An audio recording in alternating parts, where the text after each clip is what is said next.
fellow nerds. Now, before we begin this video, I just want to say I wanted to make a quick announcement.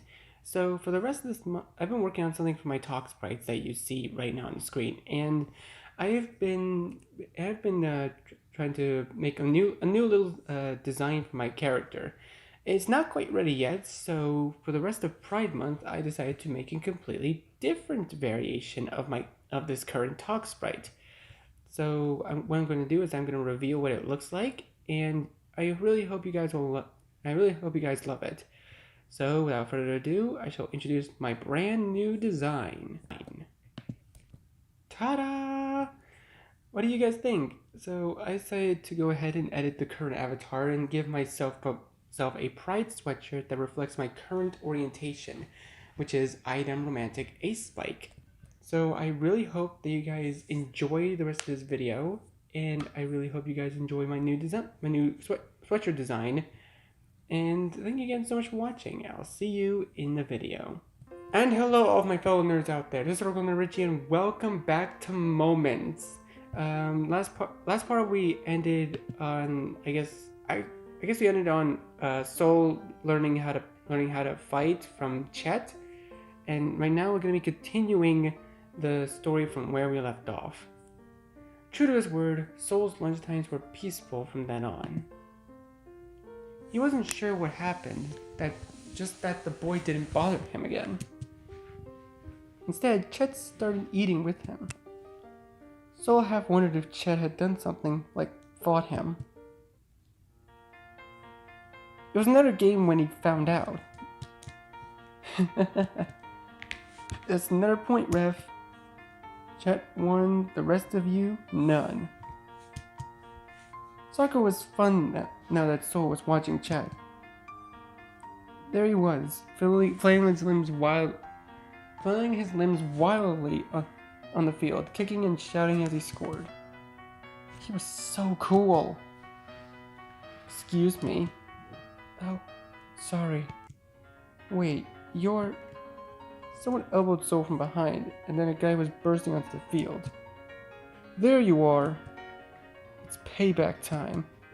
What the... Ow! Soul watched in horror as he started swinging, each blow aiming for a different side of Chet's head.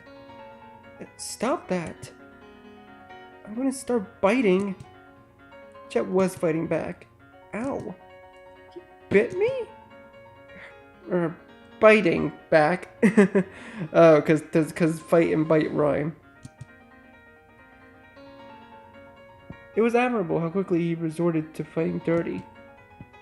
Soul stood there, frozen in place, heart hammering in his chest. He stared at the two boys scrabbling on the field, trying to beat each other to the ground. This was a fight, a terrifying one. People were getting hurt. There was pain involved. Soul got up from his seat. Hey, you know what? You're pretty good out there. They sat in the nurse's office, Soul bruised and unsmiling, Chet with a black eye and a grin.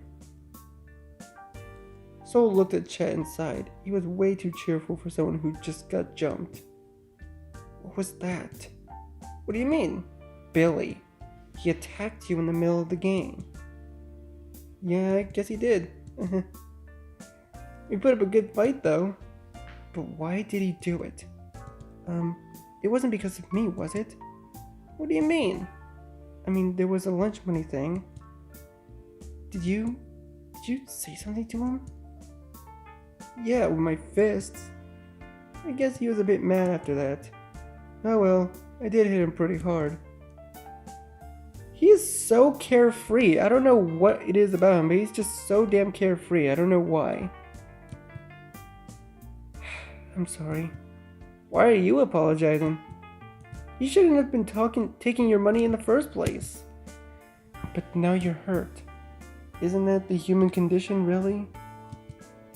Cheer up, Soul. It doesn't hurt that bad. In fact, your face looks worse, so go get an ice pack. The fridge is right there. Soul did. He got the ice pack and got another one for Chet and sat down with his head in his hands. Chet was just sitting there, swinging his legs merrily with an ice pack over half of his face. Soul felt so bad. You didn't have to do it. Worth it though. You're my friend, Soul. I don't know why you're so upset. People like doing nice things for each other. I guess. You jumped in to help me, didn't you? Yeah. It was a surprise to hear Chet stood up for him, but when Soul thought about it, he'd done the same too. Maybe that was just how it worked. I used your punching lessons. I know, I saw. It was really good, actually. I'm glad. It hurt, though. Well, yeah. It was a fight, Soul. What do you expect? Dunno. I've never been in a fight before. Yeah, I know. Thanks for jumping in, though. For some reason, Soul's chest felt tight. He shifted slightly, the ice pack cold against his cheek. You're welcome. As long as you weren't the one who hit me in the face. Pretty sure that wasn't me. Yep, totally the other guy. That bastard.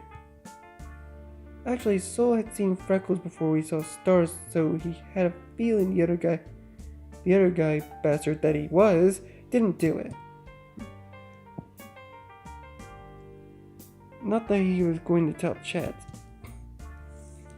It did get hard to aim in a crowd of 3 people. Yeah. Frick him. Right? Next time I'll pay him back twice as hard. Hey, you mind if I swear? Not really. Cool. Ahem. But that Chet learns their string of words so obscene they cannot be written. That guy is... and... Oh, I see what you mean, Dev. Very clever. Fucker.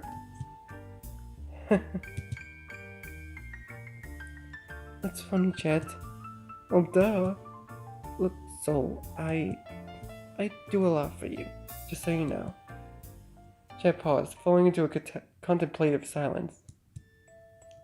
When he spoke again, there was something new in his voice. You know, it was actually kind of rough before you jumped in. But you did it anyways, even though you didn't like fighting. That takes guts. With the math test too, you just did it. Saved me, I mean. It's really nice. You're really nice. Being around you makes me... There's something helpless about his words, small, tight, and unsure. But when he looked up at Soul, Chet's mouth was set in a hard line. I think I might like you. We should go out. Suddenly, the room felt too warm. Even the ice pack on Soul's face wasn't cold enough with how his cheeks felt like they were burning up. But you're the one always doing things for me. They were friends. Soul thought they were friends. And it was. It was scary to think about them not being friends. Soul liked being around Chet, like talking to him and seeing him happy, but what that meant if they were dating, he didn't know. Couples were different. They did things like hold hands and kiss, which made Soul break out in a cold sweat when he thought about it. He tried to imagine going on a date with Chet, a cute little walk in the park. They'd get ice cream, hold hands, maybe stand longingly into each other's eyes. Then Chet would smile and lean into him, all warm and comfortable. He'd loop an arm around Soul's waist, holding him close. And all Soul had to do was duck his head down. Chet, It's okay, Soul. Forget it. What? Soul dared to glance over and his stomach dropped. Chet was sitting there, shifting uncomfortably, glancing at Soul one moment and looking away the next. Soul had been quiet for so long that it was probably making him think the worst. No wonder it was dead silent, fists clenched hard enough to hurt. But Soul didn't want to hurt him down. Wanted to turn him down. He just didn't know what to say. He was afraid of saying the wrong thing. And now it was too late. I was joking, okay? Getting around. I say weird stuff after getting hit in the head. So I didn't actually mean it. Something tells me you did. Oh. This is what people did when they were embarrassed. Take it back and pretend it didn't mean anything. But it was also what people did when they were joking and the other person had taken them too seriously. Soul didn't trust himself to know which was which. Oh god, I seriously need to get more sleep at night. But as Chet resolutely turned away from him, Soul wanted to tell him that he would have said yes. You're alone today? Seriously? After everything, he still had the nerve to approach Soul? Maybe on another day. He'd be upset about it, afraid even.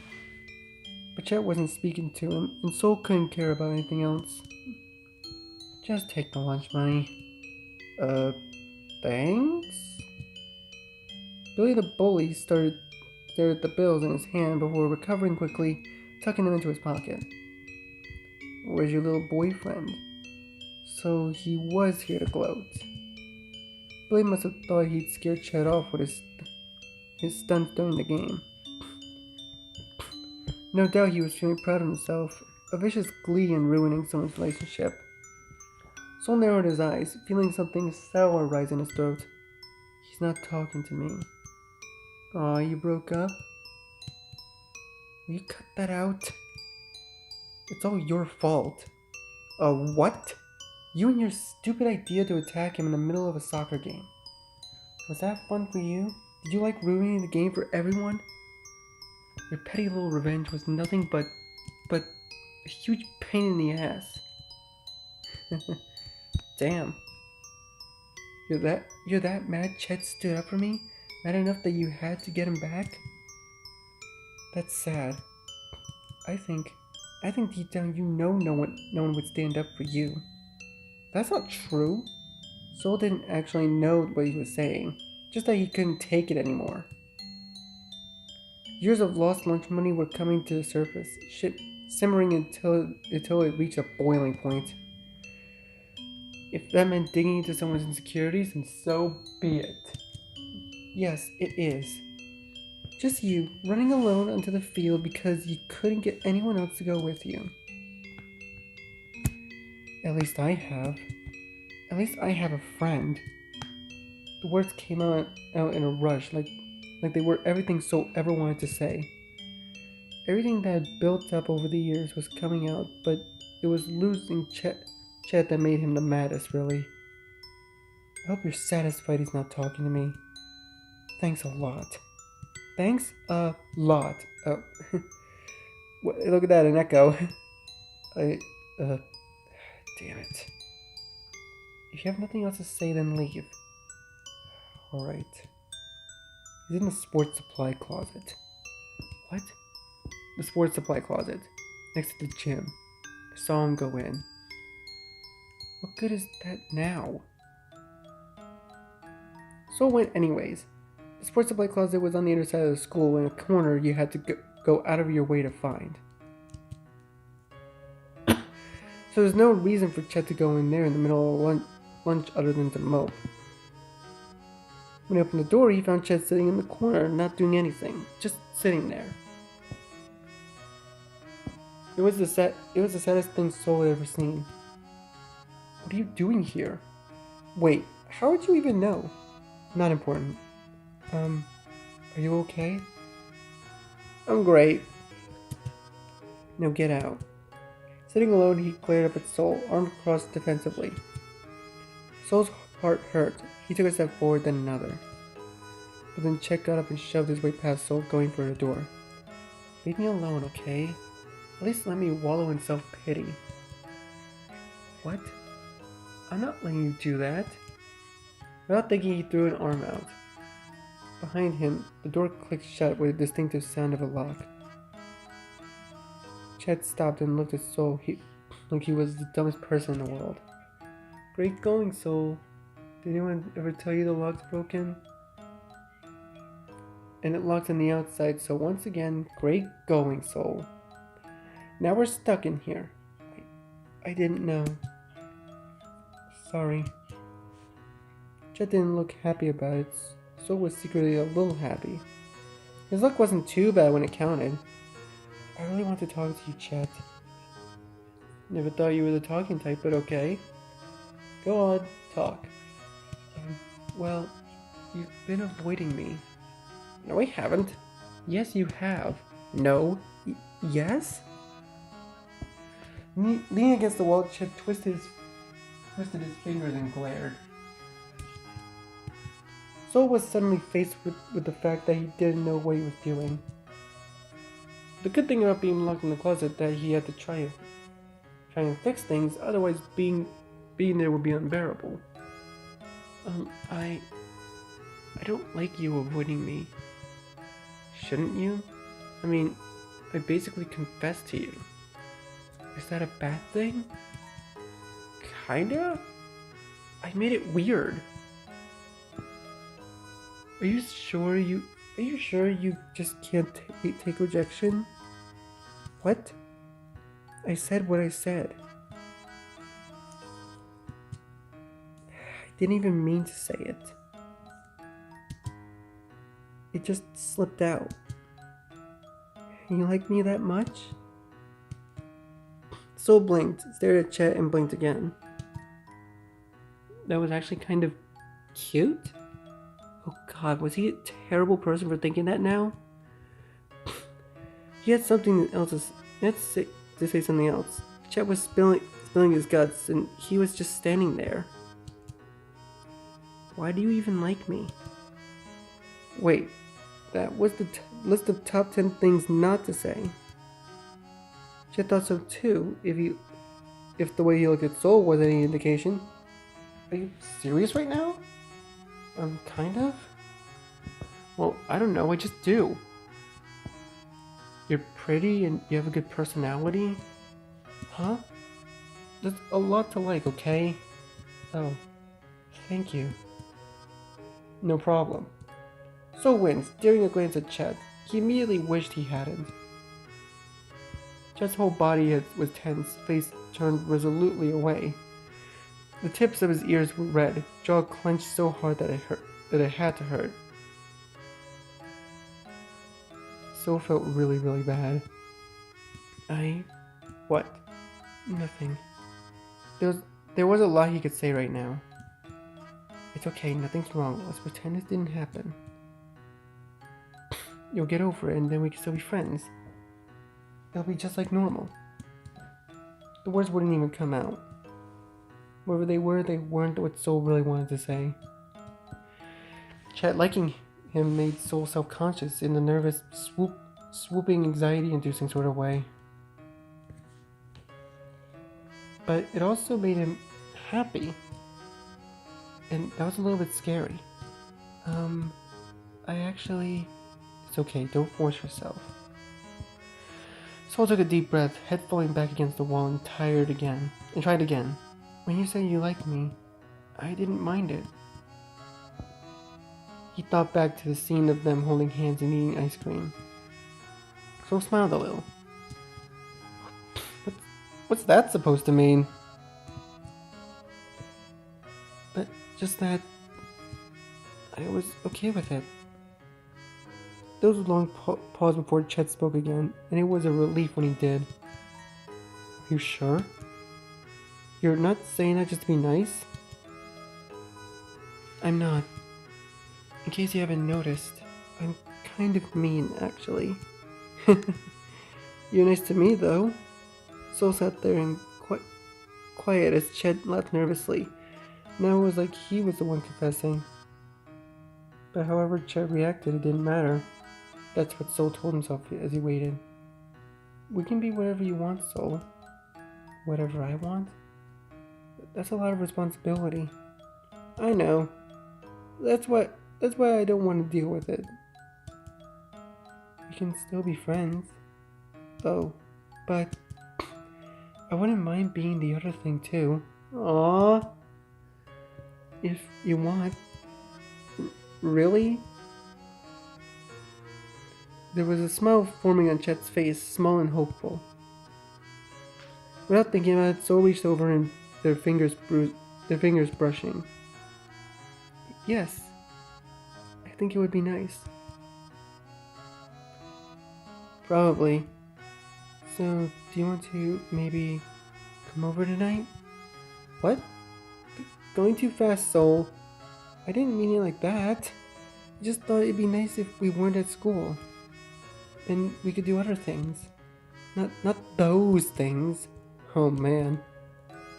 I'm learning a lot about you today. Sorry. Oh. They ended up walking to Soul's house after school. Technically, Chet had soccer practice, but he skipped without batting an eyelash. He said they'd probably enjoy the break. Soul had to agree. For once, the team could finally play without getting kicked in the shins. Besides, he'd rather Chet be with him. When they arrived, Soul opened the door, feeling oddly self-conscious. It wasn't like people came over often, so he hoped his house was fine. It wasn't weird to have almost nothing there, right? Come in. Sorry if it smells like tomatoes. It's the soup.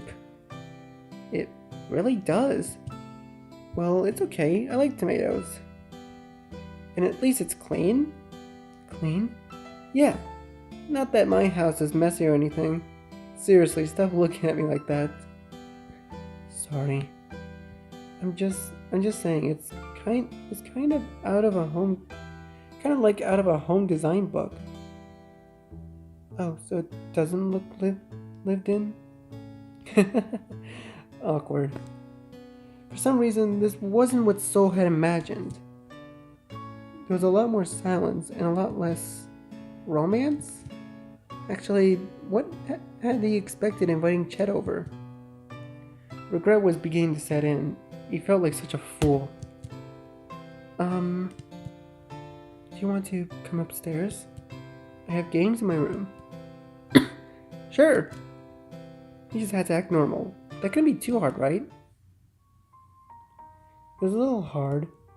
It turned out that liking someone and doing something about it were different things. And Soul didn't know how to bridge that gap. At least Chet was pretending nothing was wrong, just like he was. So, what kind of game? Cards, chess, and Monopoly. You can pick. Chet gave him a baffled look, and already Soul felt like he was floundering. It wasn't his fault there was nothing better to do in his room. Really, two-person Monopoly wasn't bad. It was a perfect game for aspiring young capitalists as they both were. Let's do Monopoly. You can be the dog. Do you have anything else? I have playing cards and chess. I'll take the Monopoly then. I win again. You call me Chet C. Chester. The C stands for capitalism.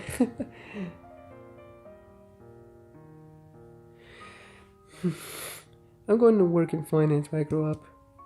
Wow. You're so smart and good at games, Chet. Thanks. Things got easier after a while. A few rounds of Monopoly and they settled into the familiar rhythm, fooling around like nothing had happened. Only Soul got to see Chet blush bright red whenever he said something nice about him. So, do I get a prize? I think I should get a prize. Sure. What do you want? Well, not much. You pick. Oh, he's scooting even closer to him. My goodness. Okay. What about soup? Bruh. I have tomato, pumpkin, and cream of mushroom. You can take more for your family too. I do not want soup. Come on, that's not what I was asking. Then what are you asking? You know. No, I don't know. So how dense can you be, man? You come on. How do you not know what he wants? I'm pretty sure the audience here knows what he wants. Y'all know what he wants, right?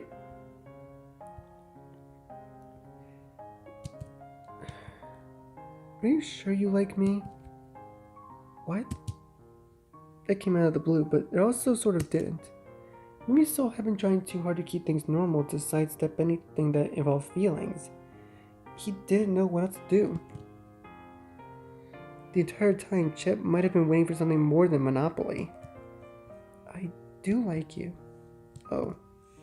It's just you didn't really say anything about it. We just hung out like normal. Sorry. I didn't know what to do. No, it's okay. See, if you said yes because you felt bad for me or something, you don't have to force yourself. It's not it at all. The thing was, Soul wasn't like Chet. He didn't let his feelings show so easily or blurt out his thoughts when he couldn't hold them in anymore. It was hard to do what he wanted because there was always a chance it could go wrong. So he kept things deep inside because it was easier that way. But now, could he still do it? When he thought about it, he liked Chet, he really did. Chet was fun and bright and a little bit risky, and all in one. When Soul was with him, he found himself pulled in all sorts of thrilling moments. Some of them were fun, some were scary, all of them were new, things he never experienced before, things he never would have if it was just him. When I hang out with you, I feel really happy. Soul raised his head, looking Chet in the eyes. He was nervous, and maybe he'd always been nervous. But being around Chet made him feel braver. Just a little. I like talking to you. I like being around you.